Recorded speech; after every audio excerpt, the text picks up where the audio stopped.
En este módulo de sistemas de microriego, lo que buscamos básicamente es mostrar todos los procedimientos que tienen que ver con el dimensionamiento de un sistema de microriego.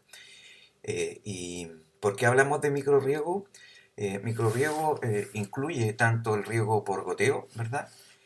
Como el riego por microjet y el riego por microaspersión. Entonces, como forma de agrupar estos tres sistemas en uno solo, es que normalmente lo denominamos sistemas de microriego. Pero ¿qué es lo que es un sistema de microriego? Esta imagen muestra un esquema básico de un sistema de este tipo. Y acá tenemos la fuente de agua, ¿verdad? Un cabezal de bombeo o un cabezal de control o caseta de control o caseta de bombeo, que es donde está ubicada la bomba, el sistema de filtraje, ¿verdad?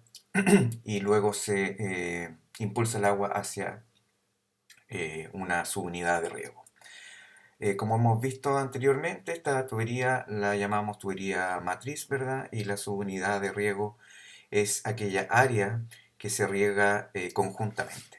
Y normalmente esta área está regulada o comandada por una válvula, ¿verdad? Que controla el ingreso del agua a la subunidad. En términos de presión, esta imagen aquí muestra la energía o la presión que hay en las diferentes posiciones. Aquí tenemos la presión en el último lateral.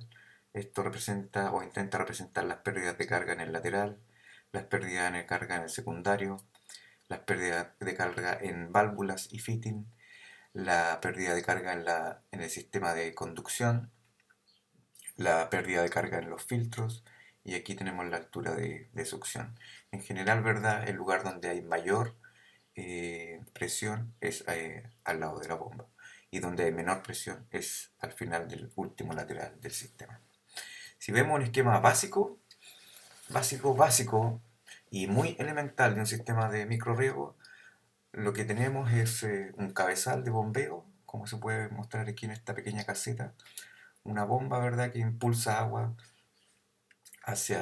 por una red hidráulica que normalmente va enterrada, luego sale a la superficie los laterales que van con los goteros, como muestra esta figura. Pero este esquema simple lo que intenta es mostrar que no es nada más que una conducción, ¿verdad?, de agua por tuberías y que llega a unos emisores.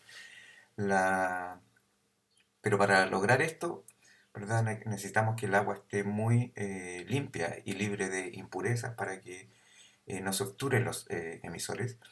Y por eso necesitamos también tener una cierta cantidad de otros elementos que en el fondo controlen eh, la calidad de esa agua.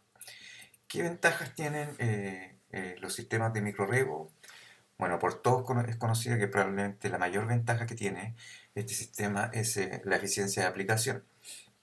La eficiencia de aplicación normalmente que uno puede alcanzar con estos sistemas es un 90%.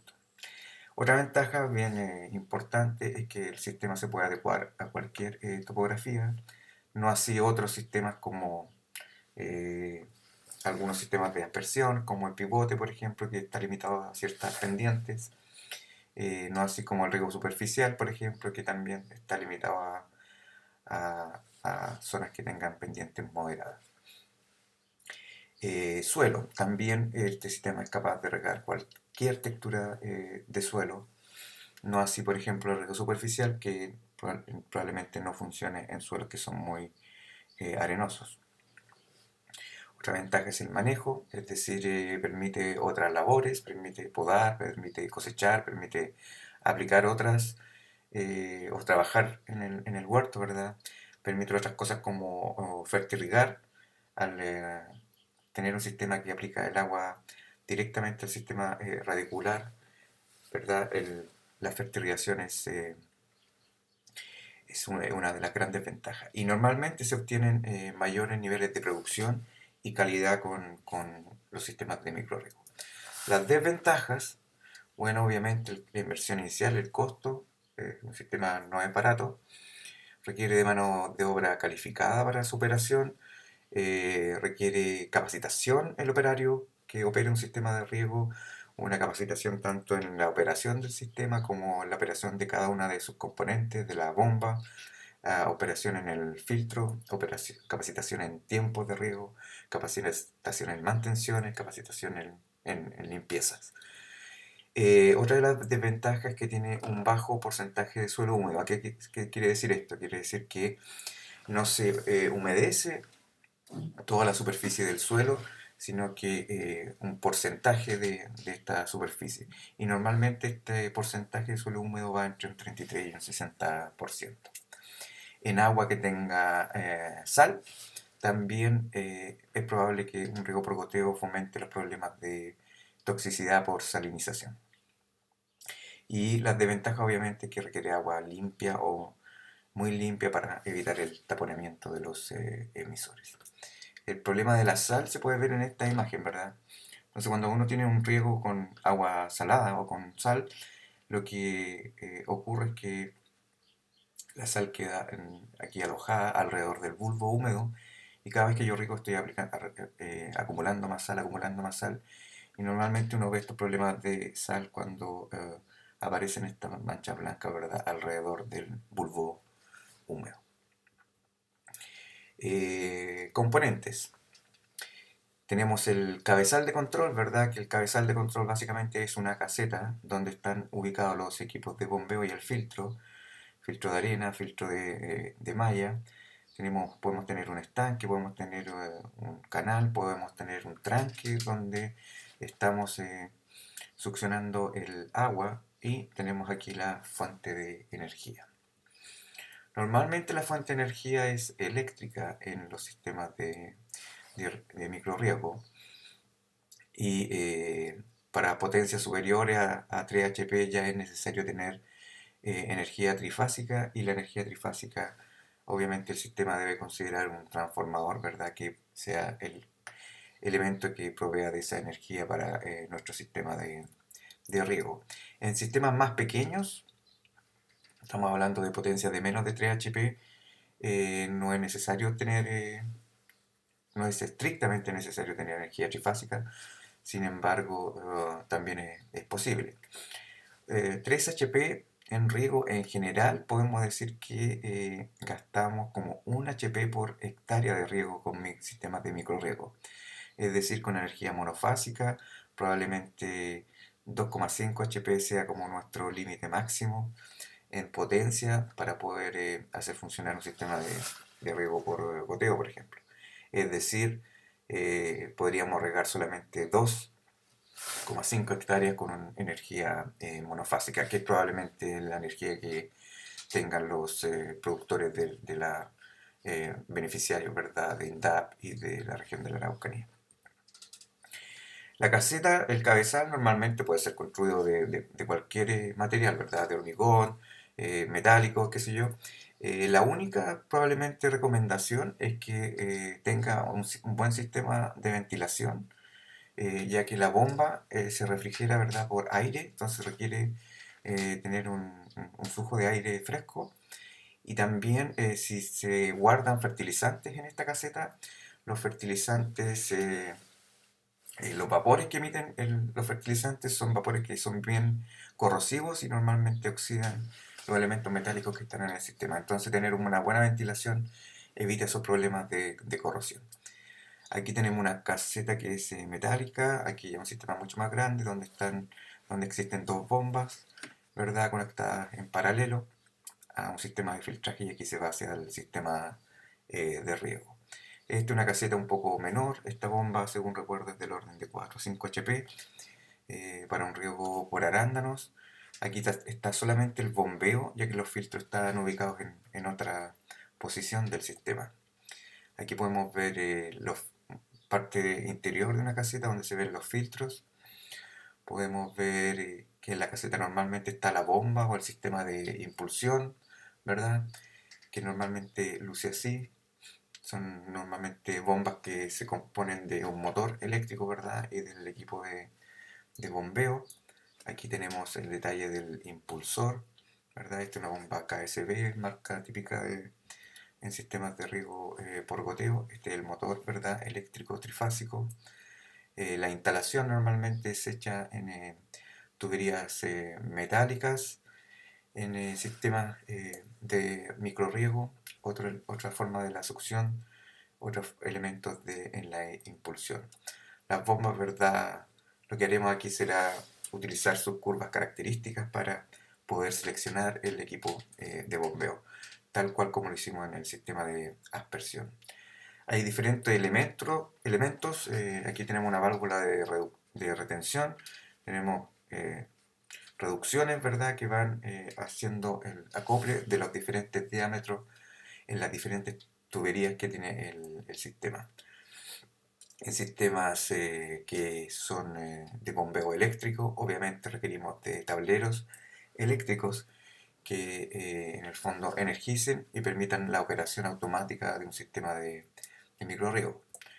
En la caseta también tenemos filtros. Existen estos filtros de arena, ¿verdad?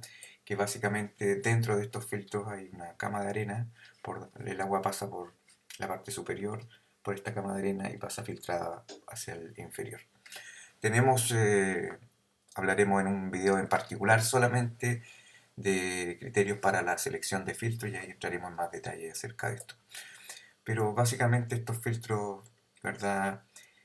Tienen esta cama de arena, como les dije, y como muestra esta figura, entonces son dos filtros que filtran el agua pasándolo a través de una cama de arena. ¿Por qué normalmente están de a dos? Porque para la limpieza normalmente se requiere un filtro eh,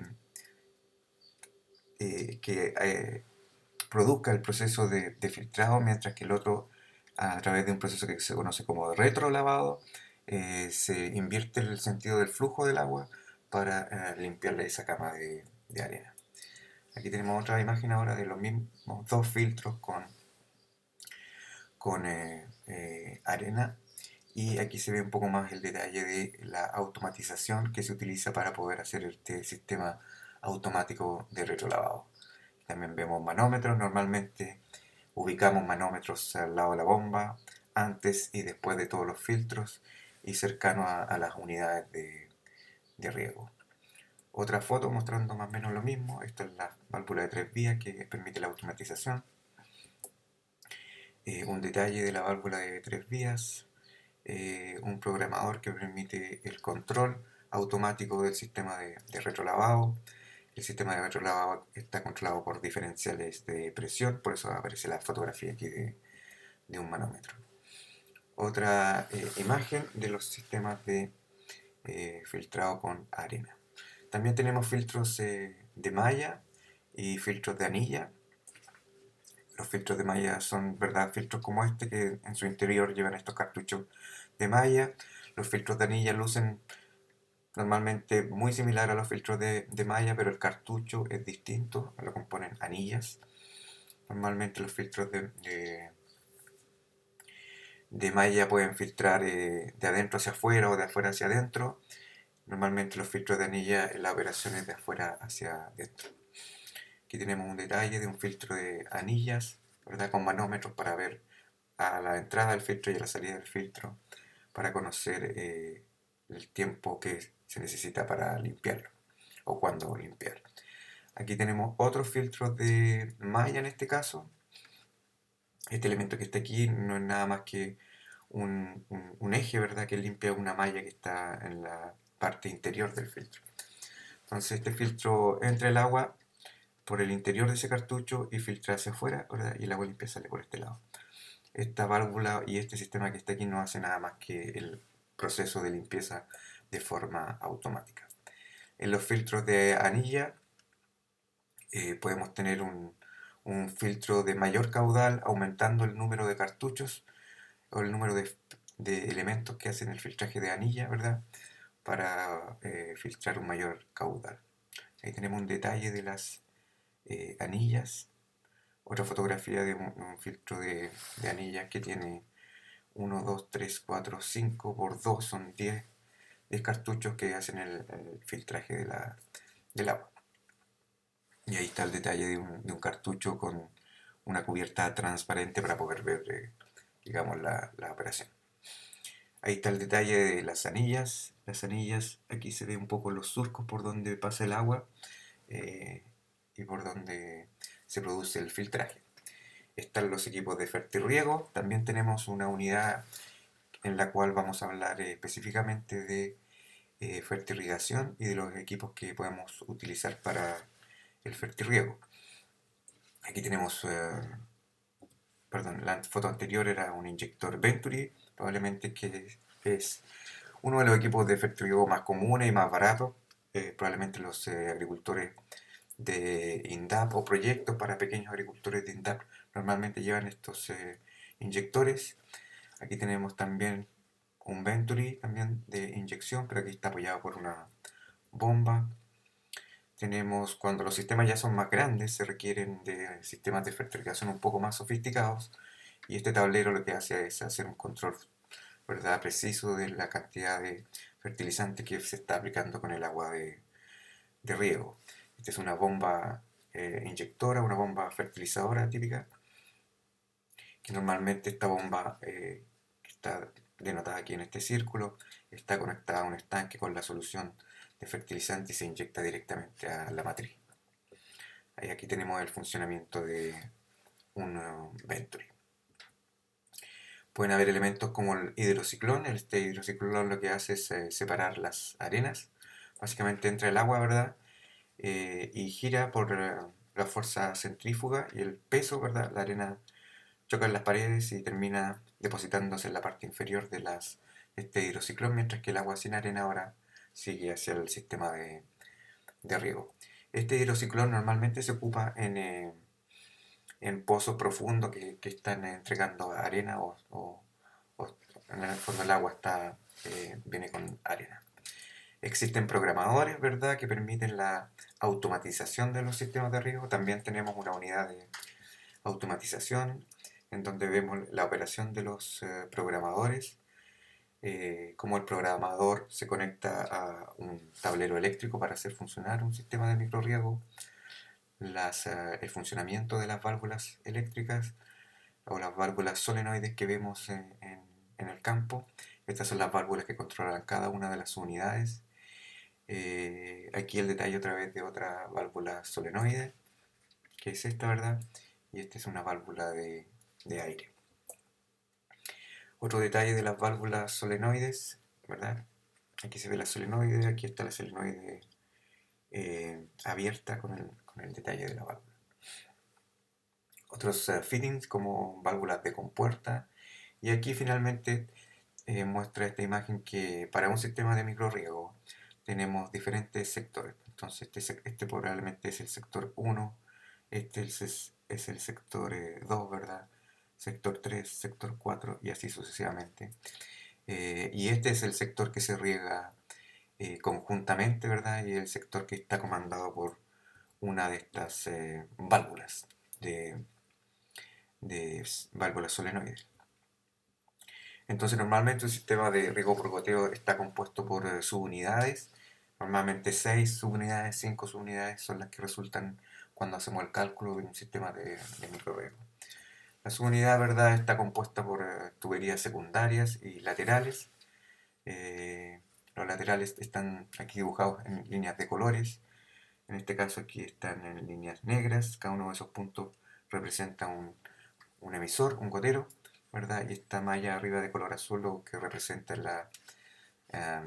los diferenciales de presión que hay dentro de una subunidad. Están los laterales, ¿verdad?, que son las tuberías que van sobre el terreno y que llevan los emisores. Aquí tenemos los emisores, goteros de botón, pueden ser goteros integrados, pueden ir sobre la línea, pueden haber goteros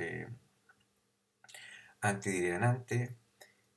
Así lucen normalmente los emisores de goteros de botón. Aquí tenemos un microjet. Este es el detalle de un microjet. También podemos tener con sistemas de microriego un riego subterráneo, ¿verdad? Es decir, los laterales van enterrados bajo el nivel del terreno. Son emisores que van sobre están construidos en la línea del lateral, es decir, son sistemas integrados. Normalmente requerimos siempre controlar las presiones en un sistema de microriego para asegurarnos que el sistema esté funcionando adecuadamente. Entonces, en esta unidad de microriego, lo que veremos, ¿verdad?, el dimensionamiento de las subunidades, seleccionaremos los emisores, tenemos una unidad específica para hablar de emisores, una unidad específica para hablar de las válvulas, una unidad específica para hablar de los sistemas de filtraje, también los sistemas de fertirriego. Y básicamente intentaremos aclarar cada uno de los detalles de los componentes de estos sistemas. Acompañado a este video de introducción y apoyándome en dos videos, perdón, de una empresa distribuidora de elementos de sistemas de microriego, es que los invito a que vean dos videos asociados a este video en particular, en donde se muestra también a modo introductorio un sistema de microriego subterráneo y un sistema de microriego superficial, eh, el cual es bien descriptivo y que probablemente para las personas que nunca han visto o no conocen un sistema de microriego es un buen video de partida como un video introductorio. Muchas gracias.